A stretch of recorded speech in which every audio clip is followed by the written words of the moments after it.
कहीं नदी देख पा रहा हूं। आज अगर मैं किसी पेड़ की छाया में खड़ा हूं। हेलो मैम, कैसे हैं आप? हेलो, मैं ठीक हूँ। आप कैसे हैं? I am good. आपका क्या नाम है? मेरा नाम गुनगुन जैन है। आप कौन सी क्लास में हैं अभी? अभी मैं 10th क्लास में हूँ। मैं आपको थोड़ा सा ओवरव्यू दे देता हूँ मैम के बारे में। मैम ने अभी 10th क्लास के बोर्ड के एग्जाम में, प्री बोर्ड की बात नहीं कर रहा हूँ, बोर्ड के एग्जाम में 6 में से कितने सब्जेक्ट में मैम फुल मार्क्स स्कोर किए? 3 सब्जेक्ट्स में। 3 सब्जेक्ट्स, 6 में से 3, यानी कि 50% सब्जेक्ट्स में फुल मार्क्स। और बाकी के अंदर मैम कुछ मार्क्स में जानना चाहूँगा। बाकियों में भी 1 या 2 ही नंबर कटा है। 39 या 38 ऐसे ही आए हैं मार्क्स। 39 या 38। तो अगर मैं सब मार्क्स जानने की कोशिश करूँ, ओवरऑल परसेंटेज कितनी बनी है आपकी? ओवरऑल 98% बैठ रही है मेरी। 98, दैट्स वेरी इम्प्रेसिव। एक 98% मार्क्स लाना, वो भी 10th के बोर्ड के एग्जाम में, वो अपने आप में एक काफ़ी बड़ी बात है। जिससे ना एक चीज़ तो क्लियर होती है कि अगर इसी तरीके से चलते रहना तो फ्यूचर में जाके एक अच्छा करियर तो जरूर बन जाएगा। तो मैम जानते हैं आपकी स्कूलिंग के बारे में, आपने स्कूलिंग कहाँ से की है? मैं अभी SRDAV पब्लिक स्कूल में पढ़ रही हूँ और अभी 10th क्लास ही चल रही है मेरी। 10th क्लास ही चल रही है, तो यानी कि अभी बोर्ड में 2 बार एग्जाम होने लगे? हाँ, इस बार बोर्ड 2 टर्म्स में होगा। अभी ये फर्स्ट टर्म का रिजल्ट था, अभी सेकेंड टर्म रहता है। ये भी काफ़ी चेंज आ गया है। हमारे टाइम पे तो बोर्ड एक ही बार हुआ करता था, हम एक बार देख के खुश हो जाते थे, चलो जैसे तैसे निपटा। वैसे आपको बोर्ड के एग्जाम का प्रेशर होता है कि खुशी होती है कि 2 बार हो रहे हैं? प्रेशर होता है ऑफ कोर्स, 2 बार देना पड़ रहा है, दुगना प्रेशर है इस बार। तो पहली बार भी पूरा प्रेशर था, अब सेकंड टाइम के लिए भी तब से 1-2 महीने से प्रेशर ही है पूरा। तो ये अच्छा है या आपके नज़र में कैसा है 2 बार एग्जाम होना? प्रेशर वाइज देखें तो प्रेशर तो बढ़ गया है, बट रिजल्ट आई थिंक इससे कुछ इम्प्रूव हो सकता है। 2 बार लिया, थोड़ा हमें सिलेबस भी कम पड़ा और दोनों टर्म्स डिफरेंट है। एक MCQ था और एक रिटन में है, तो इससे हमें एक्सपोजर भी मिला MCQ क्वेश्चंस का भी। और क्योंकि कॉम्पिटिटिव एग्जाम में भी MCQ क्वेश्चंस ही होते हैं, तो आई थिंक दैट्स बेटर। तो अगर मैं करियर के पर्सपेक्टिव से बात करूँ तो ये एक अच्छी टर्म है, राइट? हाँ, 2 बार एग्जाम होना, चलो लेकिन अच्छा है। हमारे टाइम पे नहीं था, 2 बार पढ़ना पड़ता। बट ओवरऑल करियर अगर अच्छा बनता है तो यार 2 या 3 बार भी एग्जाम हो, but career is most important here, है ना? अच्छा, हम आपसे जानते हैं आपका जो स्कूल के बारे में बताया, स्कूल का कल्चर कैसा था? इंग्लिश मीडियम स्कूल था पूरा या हिंदी मीडियम स्कूल था आपका? मेरा पूरा इंग्लिश मीडियम स्कूल है और प्राइवेट स्कूल है मेरा। Private school. तो आप बचपन से इसी स्कूल में पढ़े? हाँ, मैं फर्स्ट क्लास से इसी स्कूल में हूँ। इसी स्कूल में। अब हम जानना चाहेंगे आपके ना, जैसे प्री बोर्ड में आपने एग्जाम दिए, तो प्री बोर्ड में आपके मार्क्स जो थे ज़्यादा थे या इससे कम थे? ऑलमोस्ट सेम ही थे, बट आई थिंक थोड़े बहुत हल्के से कम होंगे। फिर मैंने थोड़ी और मेहनत करके इसमें थोड़ा ज़्यादा बेटर करने की कोशिश करी। तो एक चीज़ तो यहाँ पे क्लियर निकल के आती है कि आपके अगर मार्क्स कम भी रह गए हैं प्री बोर्ड के अंदर, आप और मेहनत करते हैं तो मार्क्स बढ़ सकते हैं। डेफिनेटली। तो सेम मैं बोल सकता हूँ कि अगर किसी बच्चे के बोर्ड के फर्स्ट में नंबर थोड़े कम आए हैं, तो जो अभी सेकंड एग्जाम होंगे उनके अंदर वो बढ़ा सकता है थोड़ी मेहनत ज़्यादा करके। बिल्कुल, अगर आप हार्डवर्क करोगे तो आप बिल्कुल अपने नंबर बढ़ा सकते हो। मतलब जितना आप हार्डवर्क करोगे उतने ही आप अच्छा परफॉर्मेंस दे सकते हो। यानी कि आप लोगों के लिए काफ़ी इंपॉर्टेंट चीज़ है। जिनके अभी सेकंड वाले एग्जाम होने बचते हैं, वो लोग ध्यान रखें, अभी भी आपके पास टाइम है, अभी भी आप अच्छे से पढ़ के मार्क्स को अपने बढ़ा सकते हैं। आपका कोई ऐसा सब्जेक्ट जो आपका लीस्ट इंटरेस्टिंग हो? मुझे हिस्ट्री में थोड़ा कम इंटरेस्ट रहता है, हमेशा से बोरिंग लगती है काफ़ी। सोशल साइंस बोरिंग लगती है, मेरे को भी थोड़ी सी लगती थी। तो सोशल साइंस में आपके मार्क्स कितने थे? मेरे 40 में से 38 मार्क्स हैं सोशल साइंस में, और प्री बोर्ड में तो मेरे 39 थे। That's great. यानी कि आपको जो सब्जेक्ट कम पसंद है उसको भी आपने टाइम दिया है पढ़ने के लिए ना। अच्छा, यहाँ पे ना एक काफ़ी इंपॉर्टेंट चीज़ मैं आप लोगों को बताना चाहूँगा।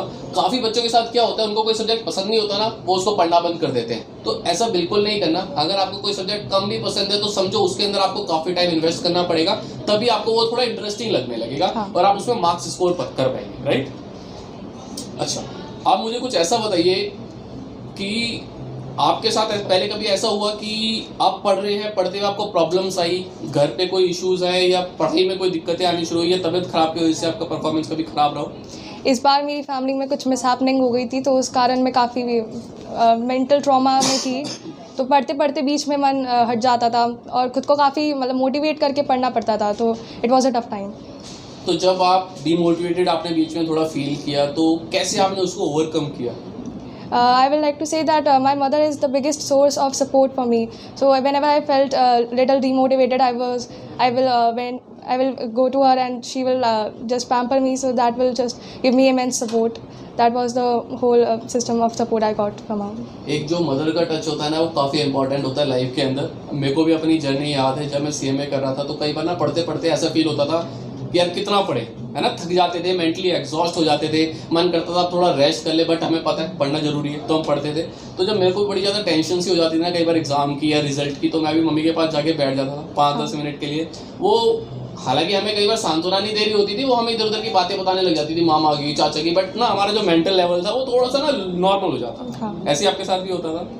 तो यार ये काफ़ी इंपॉर्टेंट है। अगर आप कभी भी टेंशन वाइज फील करें ना एग्जाम के अंदर, तो अपने पेरेंट्स के पास, मम्मी पापा या जिसको भी आप प्यार करते हैं उसके पास जाके थोड़ा सा टाइम इन्वेस्ट जरूर करें। पूरे दिन आप पढ़ते हैं, अच्छी बात है, जितना पढ़ो उतना बेटर है, but still family time is important, right? यानी कि एग्जाम टाइम में भी फैमिली टाइम इंपॉर्टेंट है। हाँ, डेफिनेटली, बिल्कुल। आपके साथ ऐसा हुआ एग्जाम के अंदर कि पूरे दिन आप फैमिली से नहीं मिले हो, सिर्फ पढ़ते रहे हो?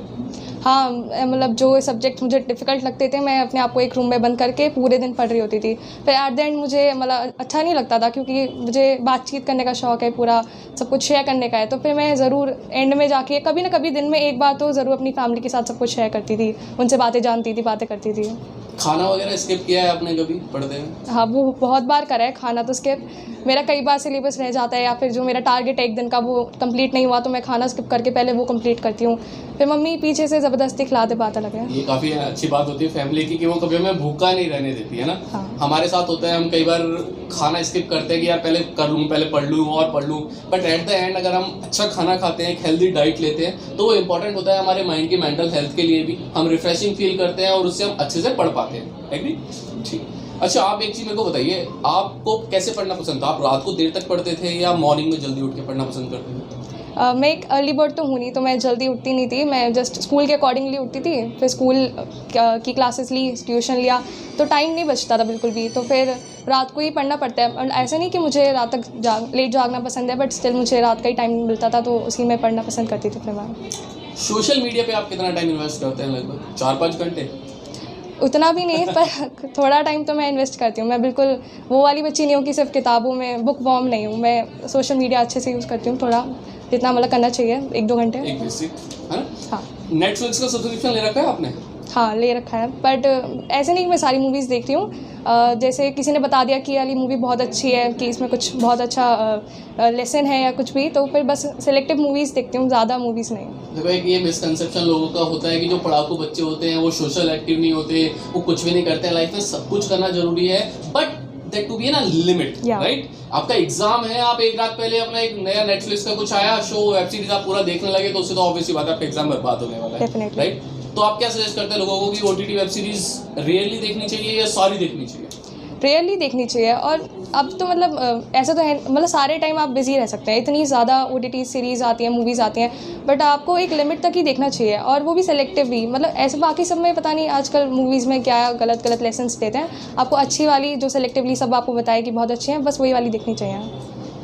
आपने 3 सब्जेक्ट्स के अंदर फुल मार्क्स स्कोर किए, तो जो मेन सब्जेक्ट्स थे, प्राइमरी सब्जेक्ट्स की मैं बात करूँगा 5 के, उनमें से कितने सब्जेक्ट्स में आपके फुल मार्क्स थे? प्राइमरी में से 2 में मेरे फुल मार्क्स थे। कितने? 40 में से 40। कौन कौन से सब्जेक्ट थे वो? Maths and science. Maths and science जो काफ़ी इंपॉर्टेंट सब्जेक्ट माने जाते हैं, उनके अंदर आपने फुल मार्क्स स्कोर करे। आप थोड़ा सा बताएंगे कि आपने फुल मार्क्स कैसे स्कोर करे, क्या स्ट्रेटेजी थी आपके पढ़ने की? क्योंकि टर्म 1 MCQ का था, तो आई थिंक दैट MCQ के लिए तो सिर्फ प्रैक्टिस ही मतलब सबसे बड़ी सक्सेस की है। तो मैंने बहुत ज़्यादा क्वेश्चंस प्रैक्टिस किए थे, जितने सैम्पल पेपर कर सकती थी मैंने सारे प्रैक्टिस किए। मतलब 1 महीने तो मैंने बहुत सारे सैम्पल पेपर्स प्रैक्टिस कर लिए थे, एंड आई थिंक कि उसी वजह से I could do better in this. आपने सैम्पल पेपर्स भी करे, जो आपकी स्टडी मॉड्यूल बुक थी उसको भी आपने पूरा करा था? हाँ। आपके टीचर का कितना रोल था आपके पढ़ाई के अंदर, आपके मार्क्स स्कोर करने में? मैं BBC के टीचर्स को सच में दिल से बहुत बड़ा थैंक्स कहना चाहूँगी। उन्होंने मतलब पढ़ाई को इतना आसान बना दिया, इतने अच्छे से कॉन्सेप्ट्स क्लियर करवा दिए थे कि क्वेश्चंस करने में मज़ा आने लगा था। तो मैं टीचर्स का तो एक बहुत बड़ा रोल मानती हूँ इसमें। अगर वो पढ़ाई को फन बना दे तो फिर खुद को भी पढ़ाई अच्छी लगने लगती है। तो आपके टीचर सिर्फ आपको पढ़ाते ही थे या कभी आपको थोड़ा सा मोटिवेट भी करते थे, कुछ अलग चीज़ें बताते थे कि ऐसे करो तो ज़्यादा बेटर हो सकता है? हाँ, वो लोग हमेशा गाइड करते थे। जब भी मुझे कुछ प्रॉब्लम रहती थी तो वो बताते थे कि इस तरह से पढ़ोगे तो अच्छा रहेगा, और बीच बीच में ऐसे करो, कैसे करो, तो वो पूरा हेल्प करते थे। पता है, ये काफ़ी अच्छी चीज़ है, क्योंकि आजकल ना काफ़ी जगह देखने को मिलता है कि टीचर्स ना सिर्फ अपना कोर्स पूरा कराने पे रहते हैं, बच्चों की पर्सनल ग्रोथ के लिए वो हेल्प नहीं करते। बट अगर आप जैसा बता रहे हैं कि आपके टीचर्स ने आपको हेल्प किया कि आप अच्छे नंबर भी ला पाए और अच्छे से पढ़ाई कर पाए, दैट्स वेरी गुड। थोड़ा सा आप बताएंगे एक्सरसाइज के बारे में। आप जल्दी उठ के एक्सरसाइज वगैरह कुछ करते थे डेली बेसिस पे या सिर्फ पढ़ाई? एक्सरसाइज करना तो बहुत इंपॉर्टेंट है। अब हमें मेंटली फिट रहने के साथ फिजिकली भी फिट रहना चाहिए। तो मैं सुबह कभी कभी जल्दी उठ के सुबह एक्सरसाइज करती थी, बट एज आई सेड कि मैं अर्ली बर्ड नहीं हूँ, तो वो ज़्यादा पॉसिबल नहीं हो पाता था। तो मैं शाम के वक्त कभी भी मतलब जब टाइम लगता या फिर सोने से पहले, बट दिन में एक बार थोड़ी देर तो मैं एक्सरसाइज वगैरह करती थी। अच्छा, आप बच्चों को कुछ बताना चाहेंगे कि वो कैसे अच्छे मार्क्स स्कोर कर सकते हैं, कैसे पढ़ाई ज़्यादा अच्छी कर सकते हैं? कई बार क्या होता है, देखो दो तरीके के बच्चे होते हैं, दोनों 10-10 घंटे पढ़ते हैं, लेकिन किसी के मार्क्स ज़्यादा आ जाते हैं, किसी के कम आते हैं। तो आपका कुछ एनालिसिस है कि कैसे करें, कैसे पढ़ें कि उनके मार्क्स अच्छे हैं? मेरे हिसाब से कि ज़्यादा लंबा टाइम देना कि 10 घंटे पढ़ना वो इतना बेनिफिशियल नहीं है। आपको 2 या 3 घंटे भी अगर आप पढ़ो तो वो फुल कंसंट्रेशन के साथ पढ़ना चाहिए, उससे आपको बहुत ज़्यादा बेनिफिट होगा। अगर आप डिस्ट्रैक्टेड रह के 10 घंटे पढ़ रहे हो उससे कुछ फ़ायदा नहीं है, उसमें पढ़ाई उतनी होगी जितनी 2 घंटे में होगी, पर आपको फुल कंसंट्रेशन के साथ पढ़ना है। एंड सबसे मतलब अच्छा तरीका पढ़ाई का मैं बताती हूँ क्या होता है कि आप स्कूल में बच्चे सोचते हैं कि इसमें नहीं पढ़ना, ट्यूशन में करेंगे सब कुछ, ऐसे नहीं होता। स्कूल में टीचर्स को बहुत ही ज़्यादा अच्छे ध्यान से सुनना है और स्कूल में पूरे कॉन्सेप्ट क्लियर कर लेने हैं। ट्यूशन में आपको फिर रिवीजन करनी है, ट्यूशन में जब दोबारा बताया जाएगा तो वो आप रिवाइज़ कर लोगे और उसके बाद फिर आपका 2 बार एक टॉपिक हो गया तो बस आप क्वेश्चंस करो। तो इस तरह से आपकी सारे कॉन्सेप्ट बहुत ज़्यादा क्लियर हो जाएंगे और प्रैक्टिस बहुत अच्छी हो जाएगी। रिवीजन का कितना बड़ा रोल होता है हमारे मार्क्स अच्छे लाने में? रिविज़न का एक बड़ा रोल होता है। मतलब अगर आप एक बार पढ़ के उसे रिवाइज़ नहीं करेंगे तो आपका पक्का कहीं ना कहीं लूप होल रह जाएगा और कोई ना कोई क्वेश्चन में आप फिर लो मार्क्स ले सकते हैं। तो आपको रिवाइज़ तो ज़रूर करना चाहिए, एक बार पढ़ा उसके बाद रिवाइज़ ज़रूर करना चाहिए। बल्कि मैं क्या करती हूँ कि मैं पढ़ने के बाद ही मतलब एक टॉपिक पढ़ा, दूसरा टॉपिक फिर करा, उसके बाद फिर से पहले वाले टॉपिक को रिवाइज़ कर लेती हूँ। तो रिविज़न भी साथ के साथ ही चल रही होती है, 1-2 बार तो रिवाइज़ कर ही लेना चाहिए। रिवीजन यानी कि काफ़ी इंपॉर्टेंट है, जैसे कि आपने बोला। तो जब हम पढ़ रहे हैं तो क्या कुछ नोट्स, शॉर्ट नोट्स प्रिपेयर करने चाहिए, बुक्स में हाईलाइट करनी चाहिए या पूरी बुक दोबारा पढ़नी चाहिए? क्या स्ट्रेटेजी आपने अपनाई? बुक्स तो इतनी मोटी होती हैं कि आपको पूरा टाइम नहीं मिलेगा कि आप दोबारा एक बार कर लें। कर सके तो बहुत ही अच्छी बात है, बट आपको हाईलाइट वगैरह कर लेना चाहिए और अपने एक हैंड रिटन नोट्स बनाने चाहिए, ताकि एग्ज़ाम से जस्ट एक रात पहले रिवाइज़ करना है अब आपको, तो पूरी बुक देखना तो इम्पॉसिबल है। तो बस वो आप हैंड रिटन नोट्स को एक बार जल्दी से गो थ्रू कर लेंगे तो फिर आपका सारा रिवाइज़ हो जाएगा। ठीक है, यानी कि अगर मैं टोटल लेवल पे बोलूँ कि एक नॉर्मल जो स्टूडेंट होता है, अगर उसको अच्छे मार्क्स स्कोर करने हैं तो जो आपने बातें बताई कि भाई दिन में पढ़ना चाहिए, थोड़ी सी एक्सरसाइज भी करनी चाहिए, सोशल मीडिया टाइम थोड़ा यूज़ करो, थोड़ा सा कम कर देना चाहिए, है ना, और रिविजन्स करनी चाहिए। हाँ। तो एक बच्चा भी, नॉर्मल बच्चा भी अच्छे मार्क्स स्कोर कर सकता है, राइट। अच्छा, मैं रिविज़न के बारे में ना 1-2 चीज़ें और जानना चाहूँगा रिविज़न के बारे में। जब हम रिवीजन करने बैठते हैं तो कई बार ऐसा लगता है कि यार ये तो मैंने पढ़ा हुआ है ऑलरेडी, इसको मैं दोबारा क्यों पढूं। तो कई बार ना ये मेंटल प्रॉब्लम लोगों के साथ बहुत ज़्यादा हो जाती है कि वो ये फील करने लगता है कि यार ये तो मेरे को आता है, ये तो मैंने पढ़ा हुआ है, इसको दोबारा नहीं पढ़ता, क्लास में बड़े अच्छे से समझ लिया था। तो क्या ये स्ट्रेटजी सही है?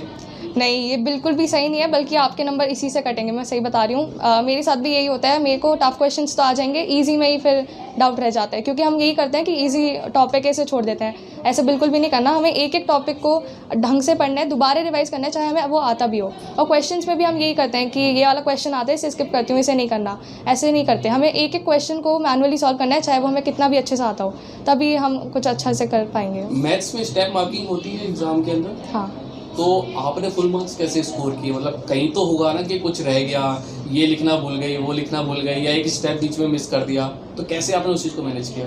इस बार टर्म 1 तो MCQ थे, तो उसमें स्टेप मार्किंग की कोई वो नहीं थी, उसमें मैंने अपने आप रफ में शॉर्ट में सॉल्व करे और बस लगा दिया। तो रफ शीट मिलती है मैथ वगैरह के क्वेश्चन सॉल्व करने के लिए आपको? हाँ, रफ शीट मिली थी उसमें, पर मतलब लिमिटेड, उन्होंने ये नहीं कहा था कि आप ऐसे बहुत सारी रफ शीट ले लो, 1 या 2 लिमिटेड रफ शीट्स ही थी, तो उसमें मतलब प्रिसाइजली छोटे छोटे में क्वेश्चन सॉल्व करके फिर आंसर्स लगा दिए।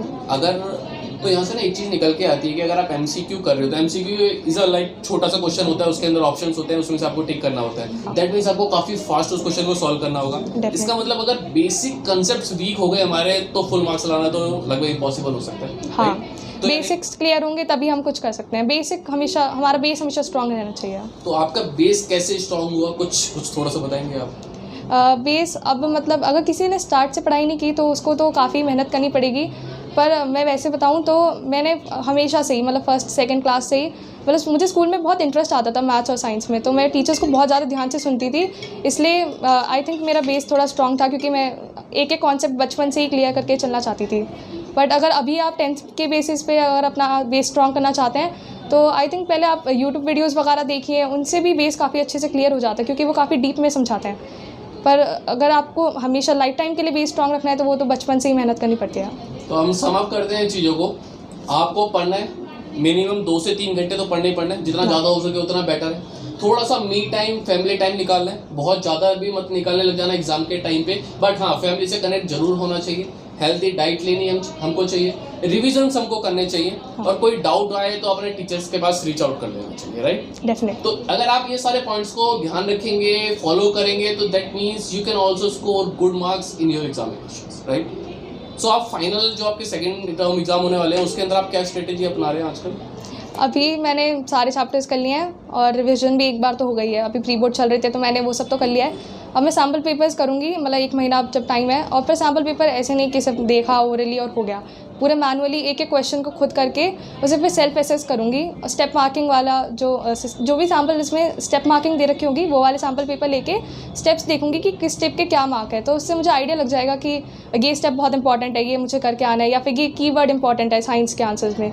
तो इस तरह मैं स्टेप्स देख के खुद से ही सेल्फ एसेस करूँगी अपने आप को। आपके टीचर्स टेस्ट वगैरह लेते थे आपके? हाँ, उससे कुछ इम्पैक्ट पड़ा?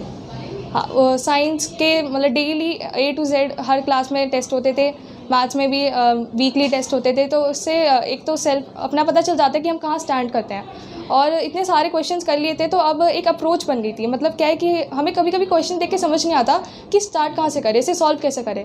तो अगर आप बहुत सारे क्वेश्चंस कर लोगे तो एक अप्रोच बन जाती है कि अच्छा ये इस टाइप का क्वेश्चन है, इसको ऐसे ही सॉल्व करना है, तो उसमें बहुत बेनिफिट मिला था मुझे। तो कुछ बच्चे एग्जाम टेस्ट बोलते हैं, आपके टीचर्स बोलते हैं टेस्ट होना है, उस दिन छुट्टी मार जाते हैं, उन बच्चों के लिए आपको स्पेशल मैसेज देना चाहिए लास्ट?